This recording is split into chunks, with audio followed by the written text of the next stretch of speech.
Halo para penonton dimanapun kalian berada, selamat datang di channel Dango Inspirasi Uda Joni. Assalamualaikum warahmatullahi wabarakatuh. Waalaikumsalam warahmatullahi wabarakatuh. Alhamdulillahirrahmanirrahim. Kembali kita bersua dalam Dango Inspirasi Channel, sebuah channel yang fokus pada isu-isu pemberdayaan, khususnya pemberdayaan petani, baik dalam kerangka teori, kebijakan maupun praktek-praktek di lapangan.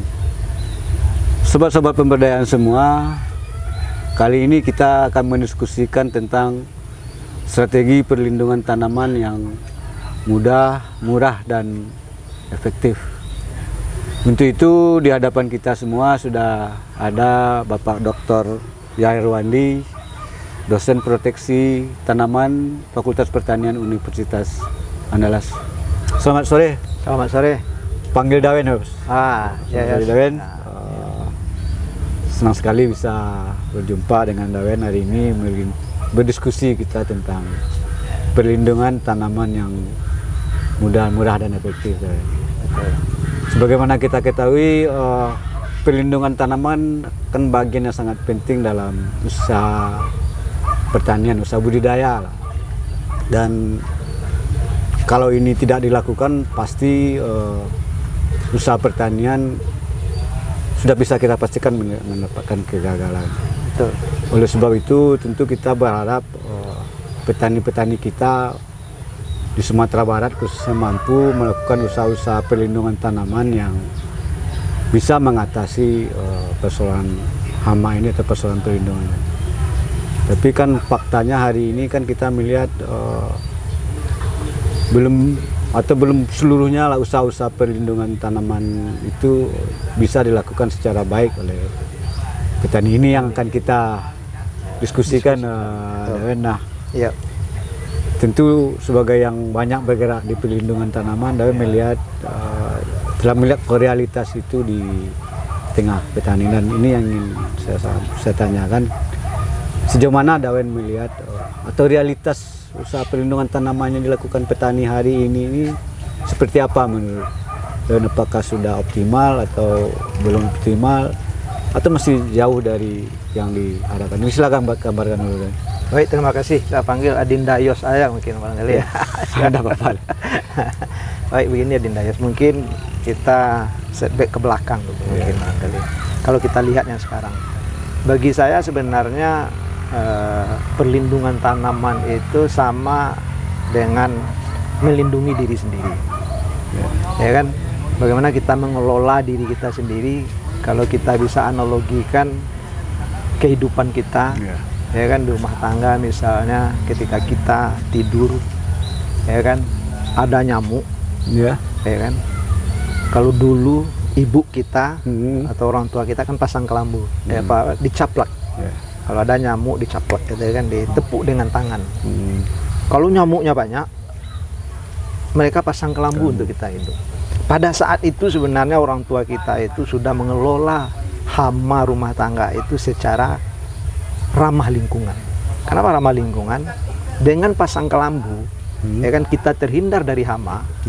Sementara nyamuk itu mendukung kehidupan lain, yaitu cicak. Ya kan? Jadi seperti itulah sebenarnya dalam kita mengelola pertanian ini kalau kita analogikan, ya kan? Bagaimana perlindungan tanaman itu ramah terhadap lingkungan sehingga tidak mencemari lingkungan, tidak mencemari produk yang akan dijual itu, dan konsumen yang memakan produk pertanian itu tentu terjamin kesehatannya. Nah, kalau kita lihat sekarang ini umumnya, ya kan? Perlindungan tanaman itu kan dengan menggunakan teknologi tunggal sebenarnya. Teknologi tunggal. Itu menggunakan pestisida saja. Ya kan? Kita bisa lihat di pertanian sayuran misalnya, kan, itu penggunaan pestisida itu realita seperti yang kata Adinda Yos tanyakan tadi, itu masih banyak menggunakan pestisida.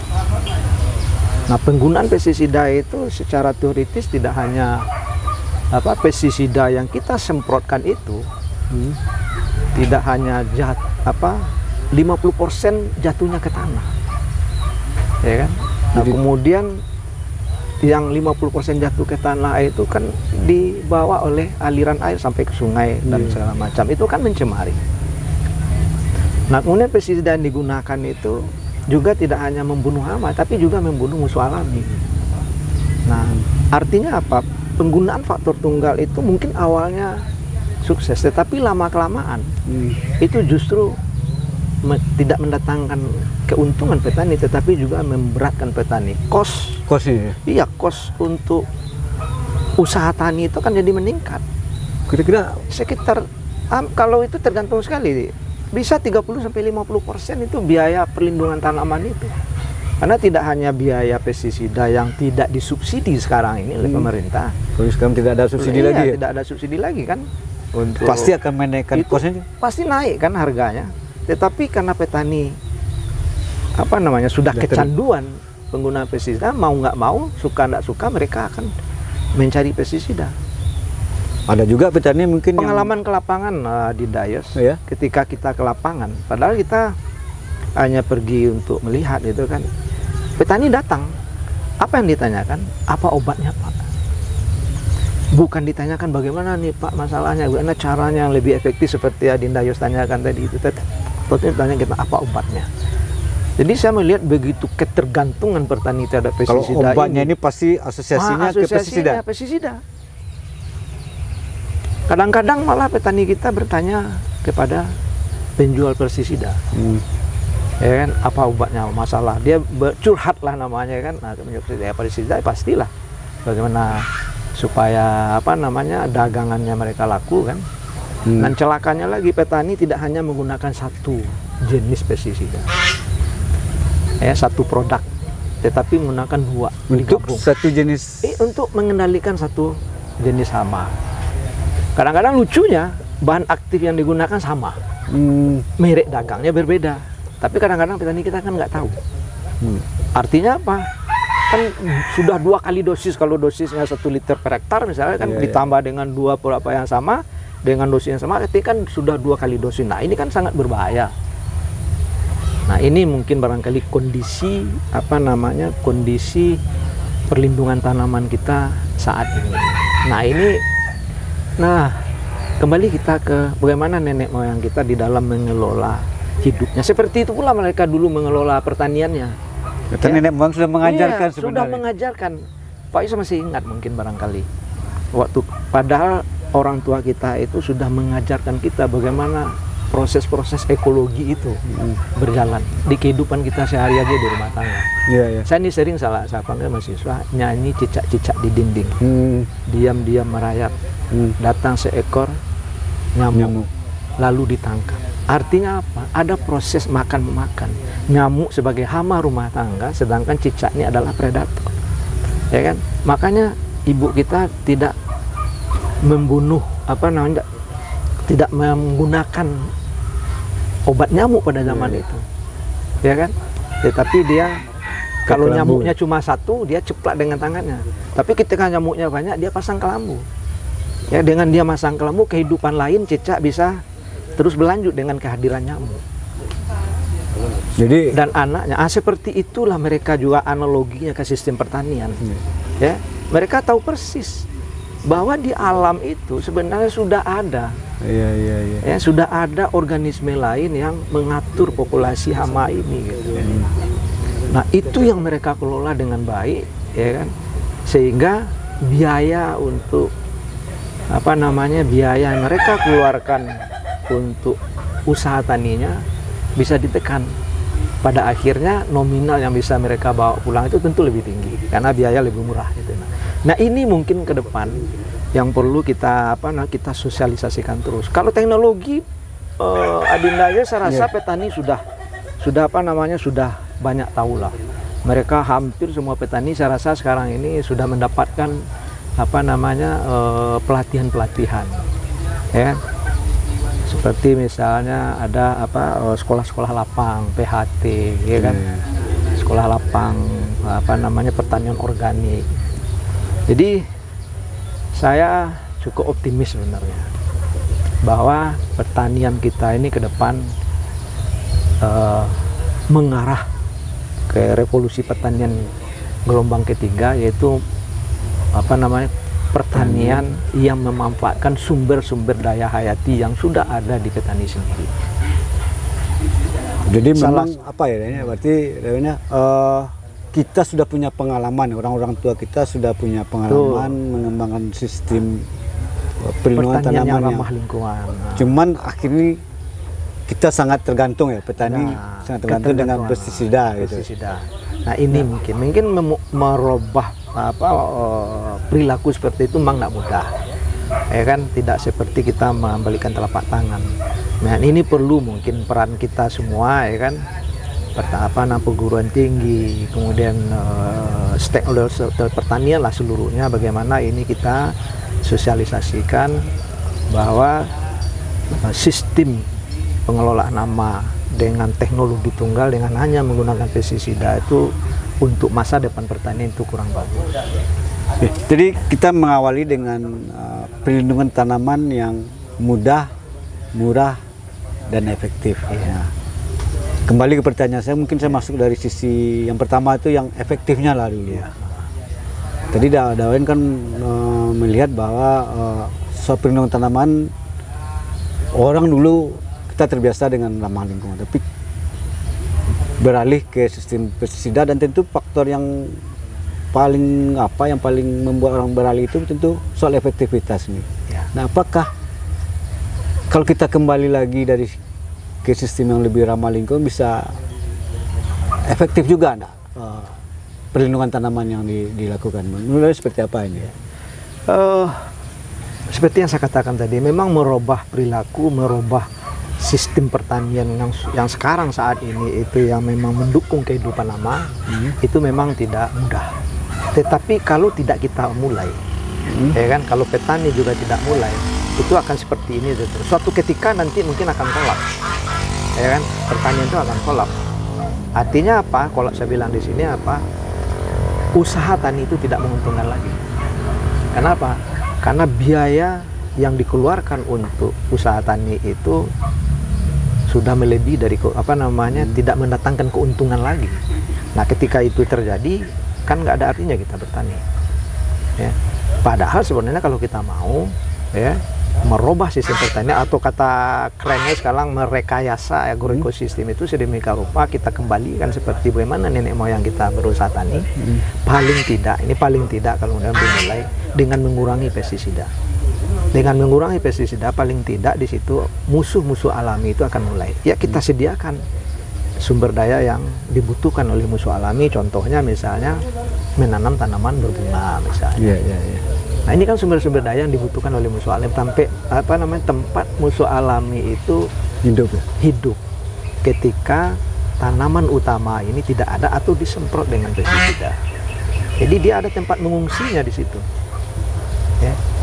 Nah, kalau sekarang ini kan ya sudah tanaman-tanaman monokultur yang luas begitu kan, memang prinsip ekonomi tadi kan, tanaman dalam skala luas, kemudian monoculture, kemudian mau tak mau, suka tidak suka, teknologinya ya pestisida.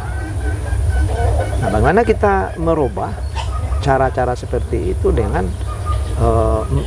tidak mengurangi tapi mengganti lah, ya kan. Nah, kalau dia 3 kali dalam ini untuk awalnya konversi gitu. Mengkonversi.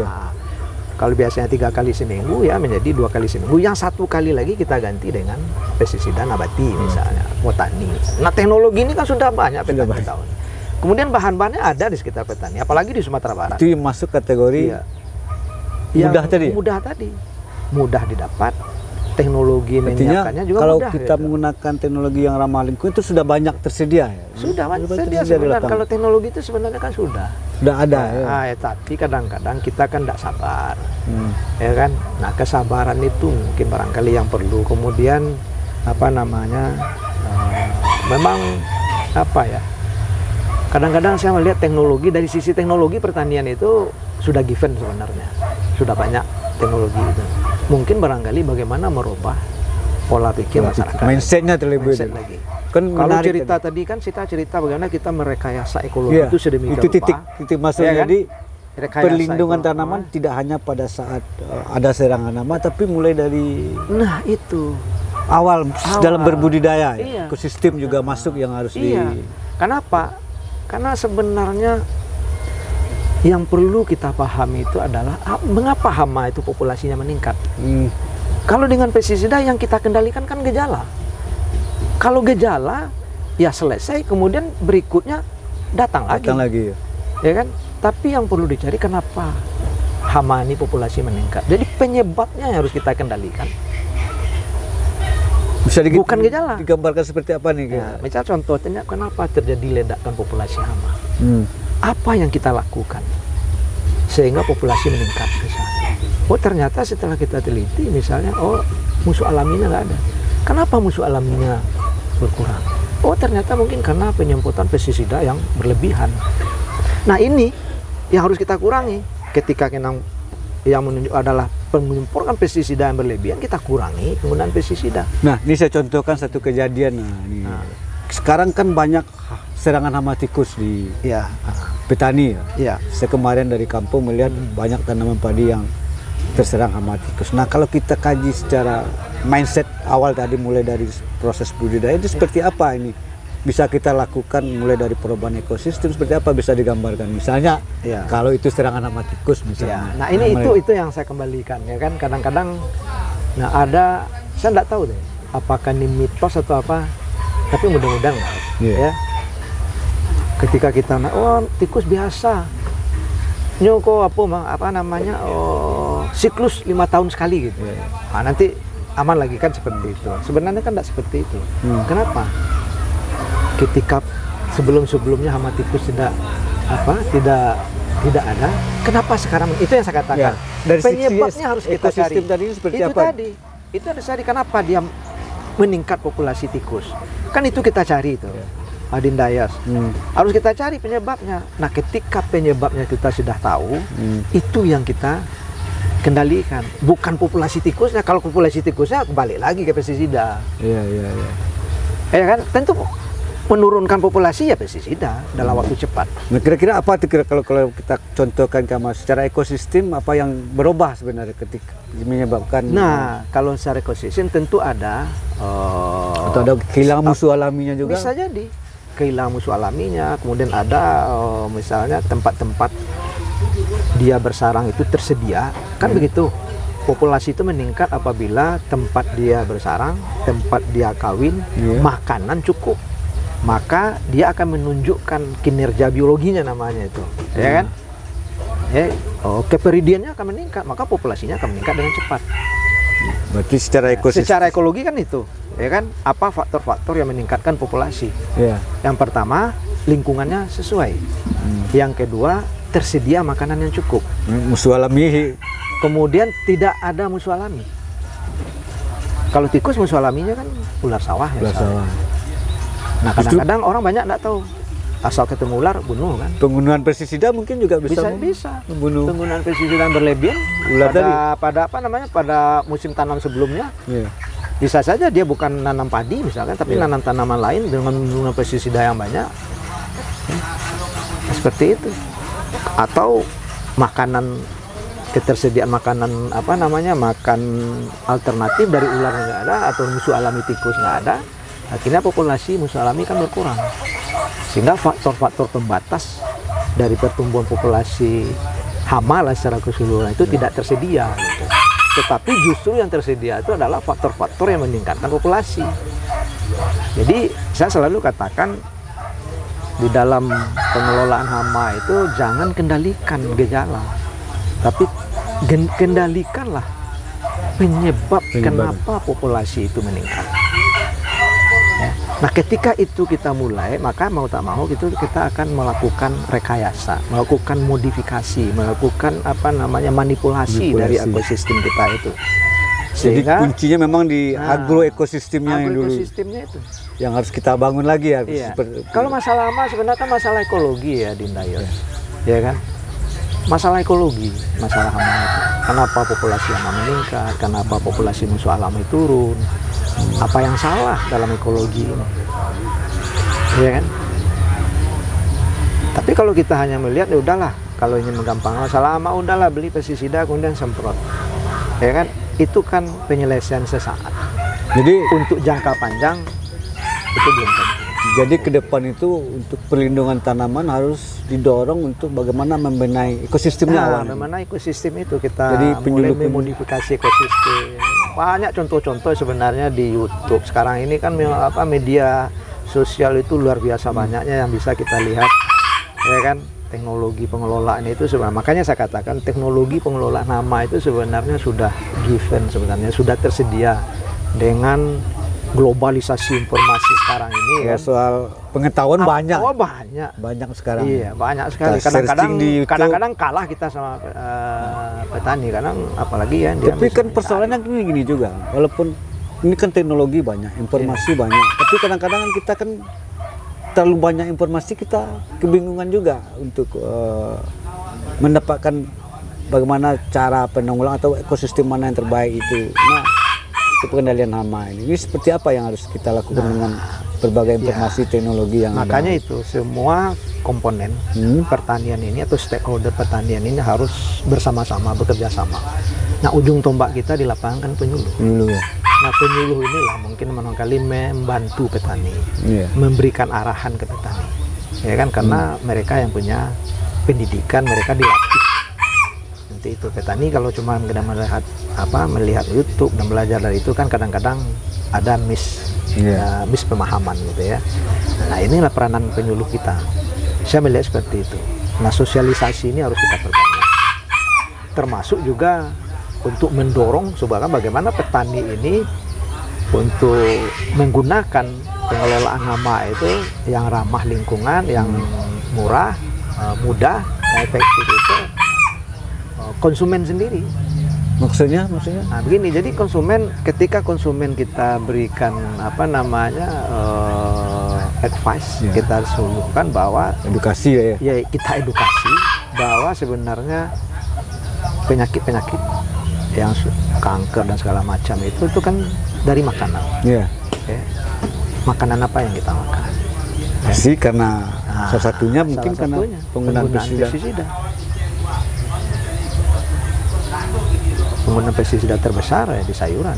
Iya. Mau tak mau, suka tidak suka, kalau enggak, kalau kita hanya bertumpu kepada satu teknologi, padahal sebenarnya sudah diketahui banyak teknologi, ada penggunaan musuh alami, teknik kultur budidaya, bagaimana merekayasa sistem pertanian itu sehingga sesuai untuk musuh alami tapi kurang sesuai untuk hama.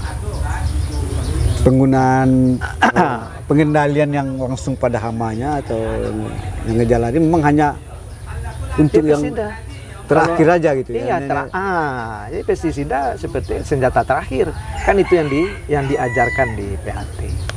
Ya kan? PHT Bahkan itu, kalau perlu apalagi tidak PHT itu kan, PHT itu udah berapa banyak. Pak John aja bisa ditanya kayak beliau kan berapa banyak. Beliau sudah selama menjadi kepala dinas mem-PHT-kan. Tapi akhir-akhir ini kan petani. agak kurang kelihatan. Ini kan Bagaimana kita mensosialisasikan Cuma teknologi ini? pertanyaannya, Ya. apakah sudah diimplementasikan oleh petani kita? Nah itu, kalau pengetahuan, kita sudah pernah, ada satu mahasiswa saya suruh meneliti bagaimana peningkatan pengetahuan keterampilan petani yang sudah SLPHT dibandingkan yang bukan PHT. Itu signifikan sekali dari sisi pengetahuan. Di kampus sendiri sudah Keterampilan. mulai Iya. memperkuat ini Iya. pengendalian hama Ternyata secara petani-petani yang sudah mendapatkan sekolah lapang PHT ini secara pengetahuan, secara teknologi mereka nggak paham. Pertanyaan berikutnya, sudah dilaksanakan belum? Kalau belum, apa penyebabnya? Nah, itu lagi rekayasa sosial. Jangan teknologi lagi. Kalau bagi saya teknologi yang di pertanian yang sudah ada sekarang itu sudah given, itu sudah banyak. ya banyak. Ya kan, tapi bagaimana kita mengimplementasikan di tingkat Bagaimana petani mau memaham dan mau merubah. Maka peran dari penyuluh pertanian, Termasuk kemudian perguruan tinggi ikut bersama-sama, ya kan, membantu petani itu ke lapangan di dalam mengimplementasikan. Kalau ada yang kalau ada yang salah, kalau ada yang keliru, kan itu kita benarkan, kita tunjukkan gitu kan.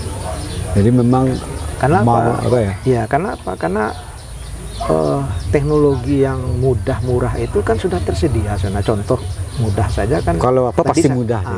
Saya katakan musuh alami itu kan sudah tersedia sebenarnya. Dia sudah ada di ekosistem itu. Kenapa tidak dimanfaatkan oleh petani? Sebenarnya kan gampang dengan modifikasi, dengan menyediakan tanaman-tanaman yang dibutuhkan. Artinya petani sudah mengkonservasi musuh alami. Ketika musuh alami populasinya meningkat, kan dengan sendirinya dia mengendalikan populasi hama. Memang tidak secara keseluruhan, tapi paling tidak sekian persen sudah terjadi penurunan. Kemudian ditambah dengan pengendalian yang digabung dengan pengendalian yang lain, penggunaan varietas tahan misalnya, penggunaan pestisida nabati atau alami, apalagi teknologi pestisida alami dan bahannya banyak sama kita. Dan itu yang pasti deh ya, pasti kalau penggunaan PAT ini akan lebih murah ya, karena memang teknologinya sudah dikuasai petani. Sudah banyak, bahannya banyak tersedia, pasti banyak tersedia lingkungan petani, dan pasti lebih murah ya. Lebih murah karena memang tidak ada biaya, tidak ada. Paling tenaga yang harus biayanya tentu lebih sedikit. Karena apa? Karena memanfaatkan sumber daya yang sudah ada, ya kan? PHT, tapi jangan sampai PHT itu tujuannya hanya mengurangi pestisida, bukan itu maksudnya. PHT itu adalah bagaimana konsep PHT atau teknologi PHT yang kita terapkan di petani itu berkelanjutan. PHT yang mengurangi pestisida, ya. Jadi PHT yang berbasis kepada ekologi, yang memahami semua komponen ekosistem itu. Nah, itu yang harus sebenarnya konsep PHT yang kita inginkan. Jadi kita harus mau tidak mau, atau memang tuntutannya konsep PHT ini menjadi pasti pilihan yang lebih baik ya. Kemudian memang prinsip yang lain adalah di konsumennya juga harus kita edukasi juga ya, bahwa produk-produk pertanian yang yang perlindungan tanahnya full dengan pestisida itu akan membahayakan terhadap kesehatan gitu. Nah, kalau itu sudah di masyarakat kesadaran itu sudah muncul, maka tahap berikutnya mungkin akan mudah bagi kita untuk mensosialisasikan rekayasa sosial itu mungkin barangkali perlu. Kalau itu sudah berhasil kan, pemahaman orang terhadap atau kesadaran konsumen itu terhadap produk-produk pertanian yang sehat akan semakin luas, ya kan? Nah, ketika itu sudah menjadi kebutuhan, ya, maka orang akan mencari. Maka pertanian organik akan mudah juga untuk kita sosialisasikan atau kita terapkan kembali. Kalau sekarang kan sudah mulai berkurang orang itu, karena dia bertanian organik, ada yang dia korbankan, tetapi tidak ada insentif, misalnya harga sama saja. Nah, itu kan. Tapi ketika orang sudah terbiasa dan merupakan suatu kebutuhan untuk kehidupan mereka, maka akan mencari kan produk-produk yang sehat. Mau tak mau petani akan melakukan pertanian yang sehat. Ketika pertanian yang sehat dengan memanfaatkan sumber daya hayati yang ada, maka di situ akan menjadi mudah dan lama, pada akhirnya menjadi efektif. Tapi tidak mudah, Adinda ya. Yang penting harus pelan-pelan dan bertahap. Dan itu ya semua kita harus bergerak. Harusnya seperti itu, bekerja sama, bergandengan tangan, ya kan, untuk menerapkan sebenarnya teknologi yang sudah ada di masyarakat. Oke, terima kasih Dawen, menarik diskusi kita ya, atau paling tidak ini memberikan pemahaman kepada kita semua bahwa kita harus terus mendorong gerakan perlindungan tanaman yang lebih mengedepankan ramah lingkungan, dan pasti penggunaan teknologi yang ramah lingkungan atau pengendalian hama yang ramah lingkungan akan lebih murah dan pada akhirnya akan efektif nanti untuk melakukan pengendalian tanaman, tentunya dengan menerapkan konsep perlindungan tanaman yang ramah lingkungan secara holistik, secara terpadu. Saya kira terima kasih David atas diskusinya. Demikian sobat-sobat pemberdayaan, diskusi kita kali ini tentang bagaimana kita melakukan perlindungan tanaman yang mudah, murah, dan tentu efektif. Terima kasih. Assalamualaikum warahmatullahi wabarakatuh. Waalaikumsalam warahmatullahi wabarakatuh. Terima kasih. Video kami kali ini, terima kasih sudah menonton. Jangan lupa untuk like, komen, dan subscribe untuk mengikuti perkembangan terbaru dari channel ini. Sampai jumpa di video selanjutnya.